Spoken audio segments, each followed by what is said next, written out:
Welcome to రాజనీతి. Diversion పాలిటిక్స్లో జగన్మోహన్ రెడ్డిని మించిన వాళ్ళు లేరు.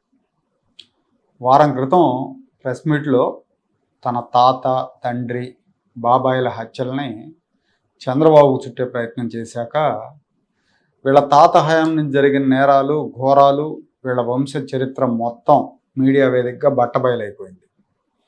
వీళ్ళ చరిత్రని తవ్వి మరీ సోషల్ మీడియాలో ట్రోల్ చేస్తున్నారు. రాజారెడ్డి, జగన్మోహన్ రెడ్డి చేసిన అరాచకాలే చాలామందికి తెలుసు.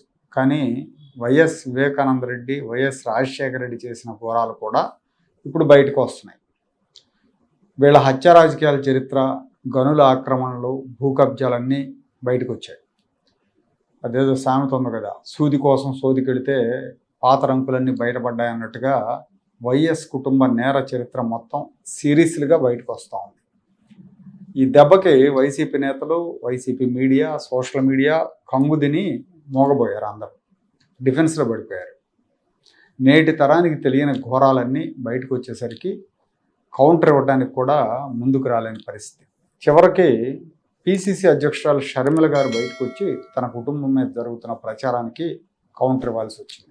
కానీ జగన్ వైపు నుంచి ఒక్కరు కూడా రాలేదు. ఈలోపు తెలుగుదేశం పార్టీ వాళ్ళు మహానాడు మొదలుపెట్టారు. దేశవ్యాప్తంగా అందరూ పొదుపు మంత్రం పఠిస్తున్న దృష్ట్యా ఈసారి అంగరంగ వైభవంగా కాకుండా హైబ్రిడ్ పద్ధతిలో మహానాడు నిర్వహిస్తున్నారు. మహానాడు హైప్ని డైవర్ట్ చేయడానికి మహానాడు ప్రారంభమైన మొదటి రోజే హడావుడిగా వైఎస్ఆర్ కాంగ్రెస్ పార్టీ విస్తృత స్థాయి సమావేశాన్ని తాడేపల్లిలో ఏర్పాటు చేశారు జగన్మోహన్ రెడ్డి. తన పార్టీ నాయకులతో కూటమి ప్రభుత్వం మీద, చంద్రబాబు మీద విమర్శలు చేయించారు. రోజా, కొడాలి నాని వంటి వాళ్ళు తమదైన శైలిలో రెచ్చిపోయారు. లేకపోతే వాళ్ళు కనబడితే లేకపోతే ఇట్ట ఈ డ్యాన్సులు, ఈ సొల్లు కబుర్లు తప్పించి 2 సంవత్సరాల్లో చంద్రబాబు నాయుడు గారు చేసింది ఏంటి ఈ రాష్ట్ర ప్రజలకి? ఈ కార్యక్రమంలో మాట్లాడిన జగన్మోహన్ రెడ్డి పరోక్షంగా భారతీయ జనతా పార్టీ మీద విమర్శలు చేశారు. అది కొంచెం ఆశ్చర్యకరంగా అనిపించింది. ఎందుకంటే ఎప్పుడు కూడా బీజేపీకి ఎక్కడ నొప్పి తగలకుండా వ్యవహరిస్తాడు జగన్మోహన్ రెడ్డి. కానీ ఈ మీటింగ్లో కేంద్రం చేపట్టిన ఓటర్ల వెరిఫికేషన్ కార్యక్రమం ఉంది కదా, ఎస్ఐఆర్ కార్యక్రమం, దాన్ని తప్పుపట్టాడు. త్వరలోనే ఎస్ఐఆర్ కార్యక్రమం ఆంధ్రప్రదేశ్లో ప్రారంభమవుతోంది. వైసీపీ శ్రేణులంతా అప్రమత్తంగా ఉండాలి. బెంగాల్లో మమతా బెనర్జీ, తమిళనాడులో స్టాలిన్ ఓడిపోవటానికి ఈ ఎస్ఐఆర్ఏ కారణమని జగన్మోహన్ రెడ్డి చెప్పారు. ఎస్ఐఆర్తో బెంగాల్లో 91 లక్షల ఓట్లు తొలగించారు. తమిళనాడులో 74 లక్షల ఓట్లు తొలగించారు. ఒక్కొక్క రాష్ట్రంలో 11% పైగా ఓట్లు తొలగించారు. మమతా బెనర్జీ పోటీ చేసిన నియోజకవర్గంలో 45,000 ఓట్లు తొలగించారు. ఆవిడ ఓడిపోయింది. స్టాలిన్ నియోజకవర్గంలో 71,000 ఓట్లు తొలగించారు. అందుకే వాళ్ళిద్దరూ ఓడిపోయారు, వాళ్ళ సొంత నియోజకవర్గాల్లో కూడా ఓడిపోయారని జగన్మోహన్ రెడ్డి వ్యాఖ్యానించారు. సార్ గురించి దీనికి సంబంధించి special intensive revision of electoral rolls అనేది ఏదైతే జరుగుతూ ఉందో, ఇటీవల మీరంతా కూడా వెస్ట్ బెంగాల్, తమిళనాడు ఎలక్షన్స్ మీరంతా కూడా చూసే ఉంటారు. మన వెస్ట్ బెంగాల్లో మమతా బెనర్జీ గారు అయితేనేమి, తమిళనాడులో స్టాలిన్ గారి ఎన్నికలు అయితేనేమి మీరంతా కూడా గమనించే ఉంటారు. ఈ వెస్ట్ బెంగాల్, తమిళనాడు రాష్ట్రాలను ఒకసారి చూస్తే వెస్ట్ బెంగాల్లో 91 లక్షలు అంటే 11.9% ఓట్లు తీసేసినారు. తమిళనాడులో 74 లక్షల ఓట్లు తీసేయడం జరిగింది ఈ ఎస్ఐఆర్ సర్వేల ద్వారా. మమతా బెనర్జీ పోటీ చేసిన భవానీపూర్ అనే నియోజకవర్గం, మమతా బెనర్జీ పోటీ చేసిన భవానీపూర్ అనే నియోజకవర్గంలో 45,982 ఓట్లు తొలగిస్తే 15,000తో మమతా బెనర్జీ ఓడిపోయింది. ప్రతి ఒక్కరూ జ్ఞాపకం పెట్టుకోమని చెప్తా ఉన్నా ఈ మాట. అదేవిధంగా తమిళనాడులో స్టాలిన్ పోటీ చేసిన కొలతూర్ అనే నియోజకవర్గంలో దాదాపుగా 71,000 ఓట్లను తొలగిస్తే ఆయన ఓడింది 8,000 ఓట్లతో ఆయన ఓడిపోయాడు. ప్రతి ఒక్కరూ కూడా ఈ 2 అంశాలను గుర్తుపెట్టుకోమని అడుగుతా ఉన్నా. అంతేకాదు బెంగాల్లో తీసేసిన ఓట్లు 91 లక్షల ఓట్లు బెంగాల్లో తీసేస్తే మమతా బెనర్జీ గారి పార్టీ ఓడిపోయింది 31 లక్షల తేడాతో. తమిళనాడులో 74 లక్షల ఓట్లు తీసేస్తే స్టాలిన్ పార్టీ ఓడింది 17 లక్షల తేడాతో.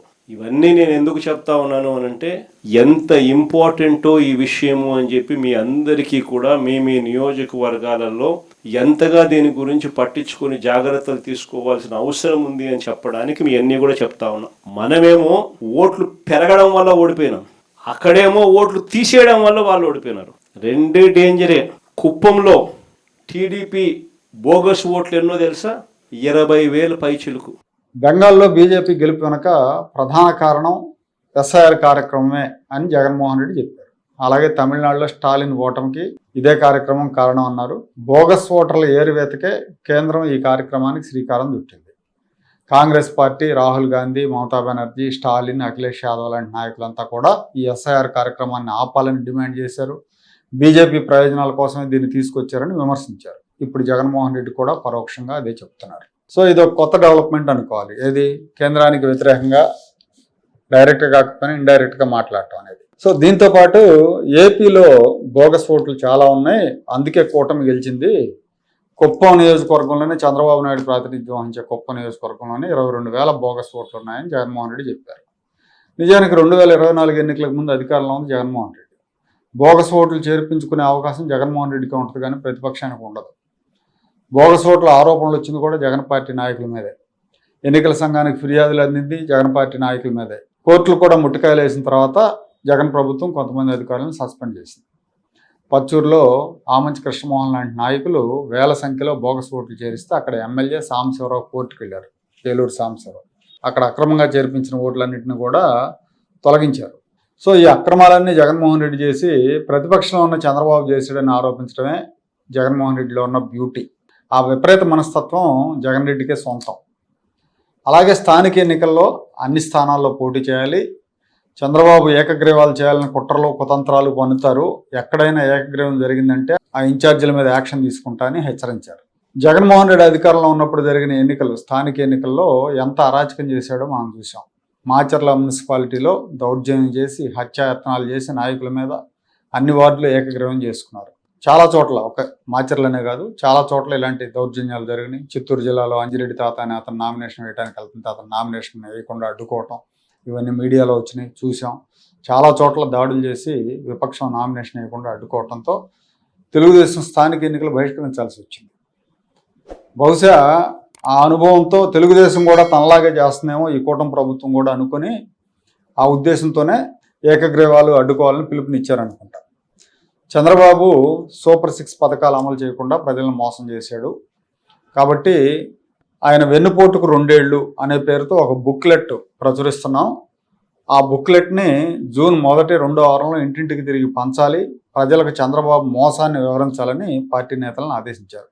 ఆయన సూపర్ 6 పథకాలు అమలు చేయట్లేదు, సూపర్ 6 అని చెప్పి ప్రజలను మోసం చేశారు, వెన్నుపోటుకు 2 ఏళ్ళు అనే పేరుతో ర్యాలీలు నిర్వహించాలి నియోజకవర్గ కేంద్రాలు, మండల కేంద్రాలు, జిల్లా కేంద్రాల్లో అని కోరారు.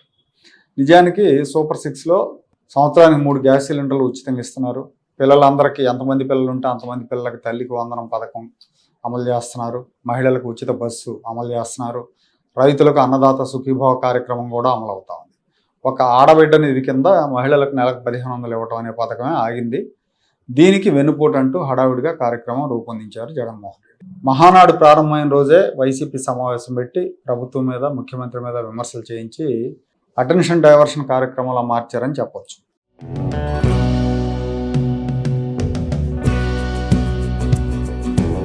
Like, share and subscribe to Rajaniti channel.